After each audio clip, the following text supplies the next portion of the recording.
আপনাদের যদি বক্তব্য থাকে ইলেকশন কমিশনের কাছে আমাদের বক্তব্য ছিল যে আপনি সিআইএসএফ কেন আসছে, to instil confidence amongst the people, মানুষের কাছে যোগ্যতা বিশ্বাসযোগ্যতা অর্জন করার জন্য। কিন্তু সিআইএসএফ আসার জন্য মানুষ তো ভয় খাচ্ছে, মানুষ তো বেরিয়ে আসছে না, মানুষ তো যেতে পারছে না, মানুষ তো ভয়ে আসতে পারছে না। এটা উল্টো হয়ে যাচ্ছে, মানুষকে ভয় দেখাচ্ছে।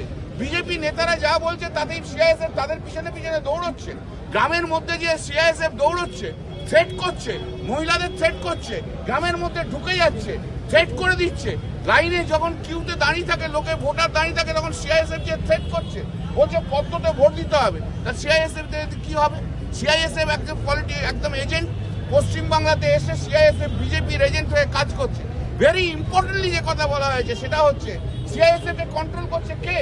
একপাশে সেন্ট্রালি যেমন অমিত শাহ কন্ট্রোল করছে, পশ্চিমবাংলায় সিআইএসএফ কোথায় যাবে শুভেন্দু অধিকারী ঠিক করে দিচ্ছে।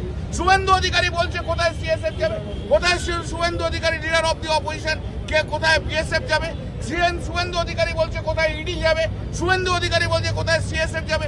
শুভেন্দু অধিকারী বক্তব্য রাখছে ইলেকশন কমিশন যখন এসে গেছে, ইলেকশন কমিশন আমাদের কন্ট্রোলে রয়েছে, আমরা ইলেকশন করিয়ে নেবো। তাহলে কি করে মানুষের ভরসা থাকবে? কি করে মানুষের ভরসা থাকবে?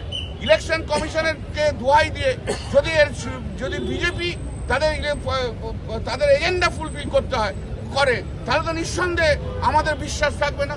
আমরা সব রকম কোঅপারেশন করতে রাজি আছি, আমরা করব। ইলেকশন কমিশন যা বলবে তাই আমরা করব, কিন্তু ইলেকশন কমিশনকেও ফেয়ার হতে হবে। ইলেকশন কমিশনকেও দেখতে হবে বিজেপির নেতারা যেন সিআইএসএফ কে না কন্ট্রোল করে, বিজেপির নেতারা যেন বিএসএফ কমান্ডান্টকে না করতে পারে, বিএসএফ কন্ট্রোল করতে পারে। বিএসএফ এমনকি বিজেপি দেখতে হবে ইলেকশন কমিশনকে আজকে যে জায়গাতে এসছে, ইডি সিবিআই শুধু নয়, বিচার ব্যবস্থার মধ্যে কেউ থাকে যারা বিজেপির সঙ্গে যোগাযোগ রাখছে, তাদের কন্ট্রোল করতে পারছে কিনা সেটাও দেখতে হবে। আমার সিনিয়র সহকর্মী, আমি তার বাড়িতে আসতেই পারি। আপনারা কি সমস্যা বা কি চর্চার কথা বলছেন, এটা আপনাদের গণমাধ্যমের বিষয়, সেই নিয়ে মন্তব্য করবো না। আমার অফিসিয়ালি এখনো তৃণমূল কংগ্রেস করে,